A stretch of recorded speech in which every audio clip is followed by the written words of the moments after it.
అని చెప్తాను. పెద్ద గొప్ప. నువ్వేనా? నేనే. నీతో మాట్లాడపా. నన్ను బండికిచ్చుకోకుండా వెళ్ళిపోయావుగా. బండేం కర్మ, నిన్ను నేను పెళ్లి పలకి ఎక్కించి ఊరంతా తిప్పుతాగా. అయ్యి బాబోయ్, ఈ తేటి నేను ఇంత బాగా మాట్లాడేస్తాను. నాతో బానే మాట్లాడతావు. మీ బాబాయ్ని చూస్తేనే నీకు నోట్లోంచి మాటే రాదు. బాబాయ్, ఆ పెళ్ళైన తర్వాత నువ్వు నా పక్కనే ఉంటావుగా, అప్పుడు చూసుకో బాబాయ్ని దడదలాడించేస్తాను.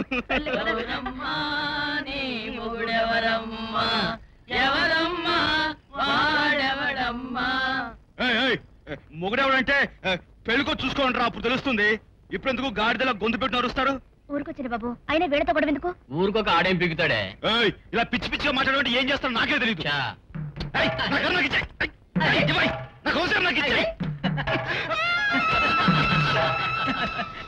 ఏంట్రోయ్ అంత మనగాడు ఎప్పుడైపోయావు? మేక బాగానే గాంటిస్తుంది. మా మీదకే వస్తావురా బాలరాజు. తప్పండి, చాలండి. అందరూ కలిసి అమ్మాయికుండా అల్లరి పెడతారా? సిగ్గులేదు? సిగ్గు వీళ్ళకేంటి? వీళ్ళ ఇళ్లలోనూ వంశంలోనూ ఎవరికీ లేదు. ప్రసాదం గడుస్తున్నాడు. అవును రోయ్, వాడి కేసుని మనం అల్లరి చేస్తున్నామని అలుగుతాడు రా. పదం పదం. అయ్యి బాబోయ్, ప్రసాదం అన్నయ్య వచ్చేస్తున్నాడు. నేను నీతో నాని తెలిస్తే వెళ్ళి బాబాయ్ చెప్పేస్తాడు. నేను వెళ్ళి దాక్కుంటానే.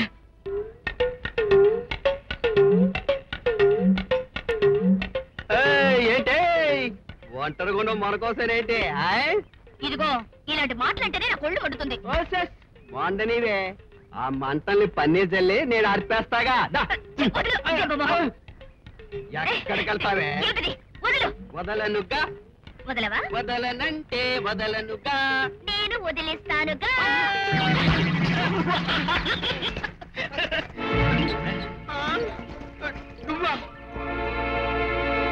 బాలుగాడు ఇలాంటి కార్యక్రమాలు కూడా చేపడుతున్నాడన్నమాట. అవునన్నా, వాడు గౌరీతో గంతులేస్తుంటే తప్పురా అన్నాను. వాడు వేధవా అన్నాడు. నాన్నతో చెప్తా అన్నాను. చెప్పుకో చెప్పుచ్చుకుట్టుకొని నన్ను బురదలో దోచాడు. అయ్యో అయ్యో అయ్యో, ఎంత పనిచేశాడు. అసలు వాడికి మీరంటే పూర్తిగా భయం భక్తి పోయినట్టుంది.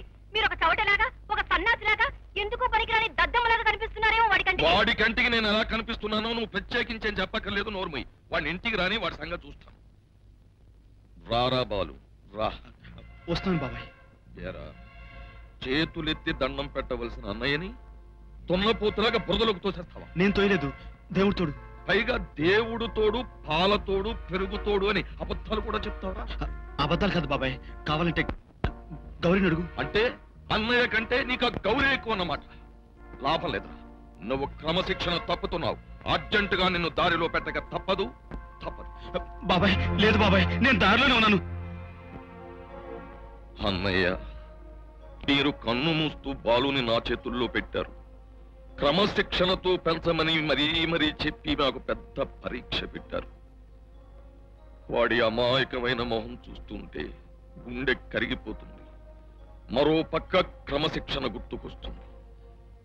ఈ సంఘర్షణలో ఈ కర్రకు పని చెప్పడం తప్పడం లేదు. నన్ను మన్నించండి అన్నయ్య.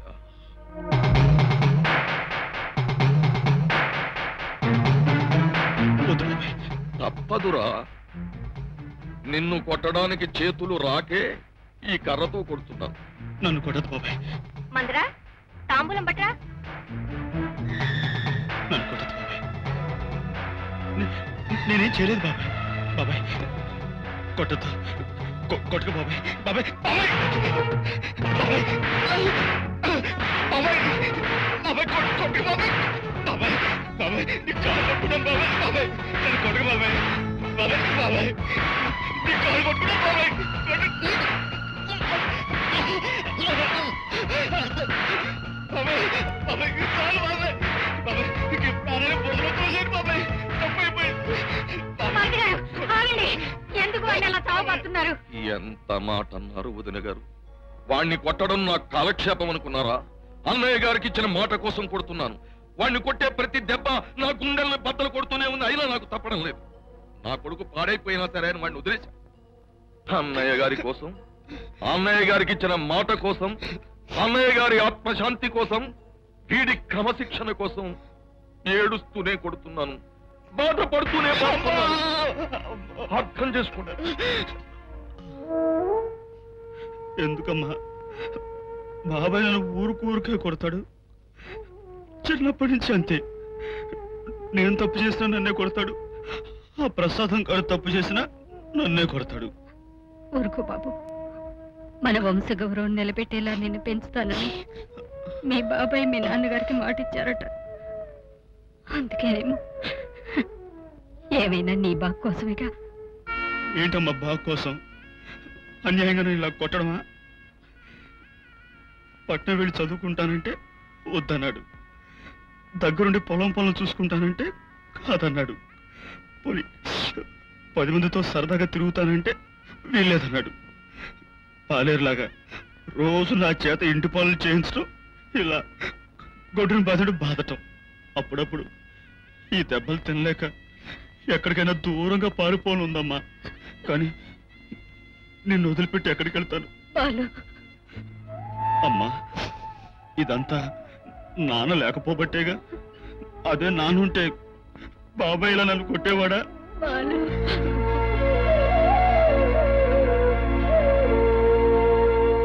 కాఫీ పెట్టవే. అట్టగేనండి. ఏమిటి దుర్గమ్మ గారు, ఇంటి పని ఆవిడ చేత చేయిస్తున్నారు? అసలే నీరసం మనిషి కదా. సర్లేవే, నాకు మాత్రం నీరసం లేదనుకుంటున్నావా? పైకి పోతులా ఉన్నా ఒంట్లో చచ్చేంత నీరసంగా ఉంది. అయ్యి బాబాయ్, దగ్గు కూడా ఉందా మీకు? ఇది వేరే చెప్పాలా? ఇవన్నీ చాలక మాయదారి షుగర్ ఒకటి. షుగరా అంటే ఏంటండి? పంచదార. అదే మా అమ్మగారు ఒంట్లో చక్కెర ఉంది, పళ్ళు ఏమి చేయకూడదు. సర్లే, ఆవిడ ఒంట్లో షుగర్ ఉంటే నీ ఒంట్లో కాఫీ కూడా ఉందా? నువ్వు చేయొచ్చుగా. నేనెందుకు చేస్తాను? మా దుర్గమ్మ గారి పుట్టింటి నుంచి వారి పనులు మాత్రం వేసేయడానికి నన్ను తెచ్చుకున్నారు. ఇంకెవరి పనులు చేయను. తమరు పదండి, మా కాఫీ రెడీగా ఉంది. అంతేలేండి, మెత్తనోళ్ళు చూస్తే మొత్తబుద్దని నోరెత్తిన మంచి మనిషి గనక అమ్మగారి చేత అన్ని పనులు చేయించుకుంటూ అంతా తిని కూర్చుంటున్నారు బండ మొహాలు. గౌరీ, ఊరుకోవే. ఎవరింటి పనులు వాళ్ళు చేసుకుంటే తప్పే ఉంది. అలాగని లంకంతింటికి లక్షల ఆస్తికి యజమానులైన మీరిద్దరూ ఇలా పనులు చేయడం మనసున్న ఏ మనిషి సహించరమ్మా. మీరు తప్పకుండా నేను చేస్తాను. వద్దులేవే. తప్పకుండా. అబ్బబ్బబ్బా.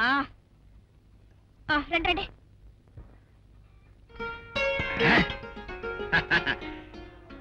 ఏ గౌరీ, చూసుకో పిడకలు ఎంత బాగా వేస్తున్నాను.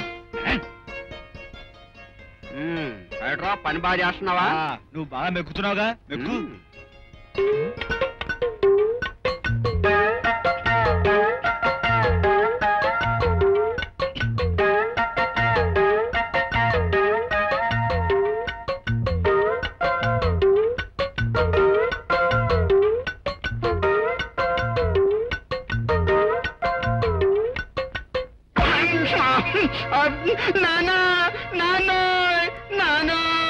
ఎందుకు ఆ శోకాలు? నేను ఇంకా బతికే ఉన్నాను. చూడు, నేను టిఫిన్ తింటూ చూసి వారలేక ఆ బాలుగడి పేరు కొట్టాను మొగాన.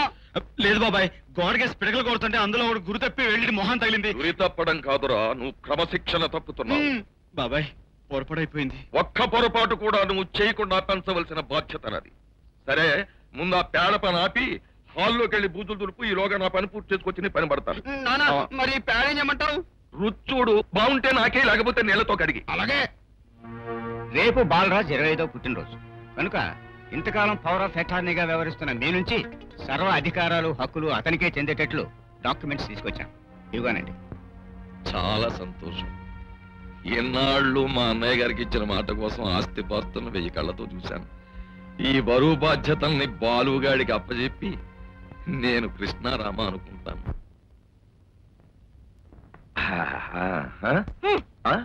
కాళ్ళు దాపుకొని కృష్ణారామాని ఏ మూలలో కూర్చోక మంచం ఎక్కి నా పక్కన చతికి పడతారెందుకు? ఇదేంటే రోజు భోంచేయగానే తమలపాకులు చిలకలు చుట్టి నోటికి అందిస్తూ మొదల చిలకలా ముత్తడగా ఉండేదాన్ని వేళ మిరపకాయ తిన్న కాకిలా ఇలా కైకేకేకే మనిపోతున్నావు. మీకు లాయర్కి మధ్య జరిగిన మాటలన్నీ అబ్బాయి నాతో చెప్పాడు. రేపటితో ఆస్తంతా ఆ వెర్రోడి చేతికి, చిప్ప మన చేతికంట కదా. అదా నీ బాధ? రేపటితో ఆ వెర్రాడికి 24 ఏళ్ళు నిండడమే కాదు, ఇదిగో 100 ఏళ్ళు నిండిపోతాయి. ఆ ఏర్పాట్లన్నీ చేశాను. ఆ తర్వాత ఆస్తంతా మన వంశోద్ధారకుడికి. బాలరాజు, ఈ వేళ నీ పుట్టినరోజు గనక క్రమశిక్షణ ఏమీ పాటించక్కర్లేదు. కడుపు నిండా తిని. అబ్బా బాబాయ్, చాలా బాగున్నాయి బాబాయ్. నువ్వు తిను. అక్కర్లేదు, నీ కోసం చేసినవి నువ్వే తినాలి. ఫినిష్ తీసుకో. నాకొద్దు, నువ్వు తిను బాబు. మందరా రే, దారా, నువ్వు తినరా. నువ్వే బాగా తిను, నాకు అదే కావాలి.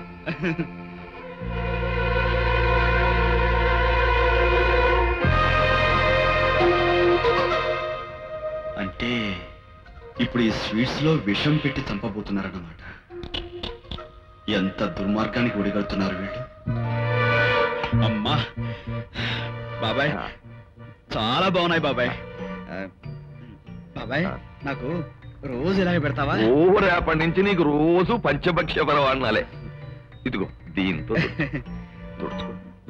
అమ్మా అమ్మా, ఆ? నాకు నిద్ర వస్తుంది, నేను వెళ్ళి పడుకుంటానే. అలాగే బాబు. బాబాయ్. పడుకో. మానవ వాని శరీరంలో ప్రవేశించుటకు నీకు అంగీకారమేనా? అంగీకారమే. ఇప్పుడు ఈ శరీరం నాకెంత అవసరమో వీళ్ళందరినీ క్రమశిక్షణలో పెట్టడం కూడా అంతే అవసరం. I'm ready.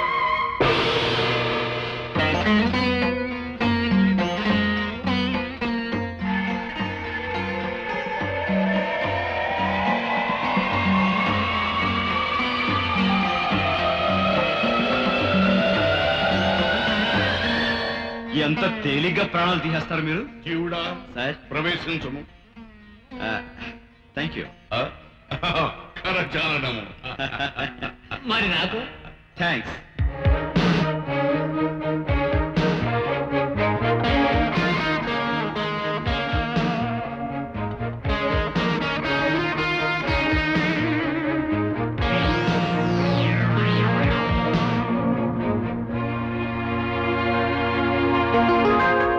బ్రహ్మయ్య.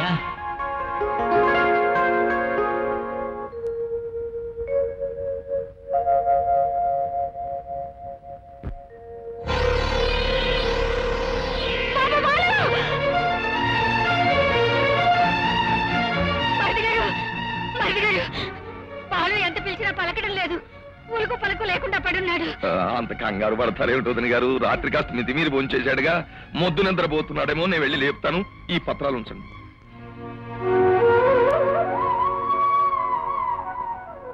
భగవంతుడా, నా బిడ్డకి ఏ ప్రమాదం జరగకుండా చూడు.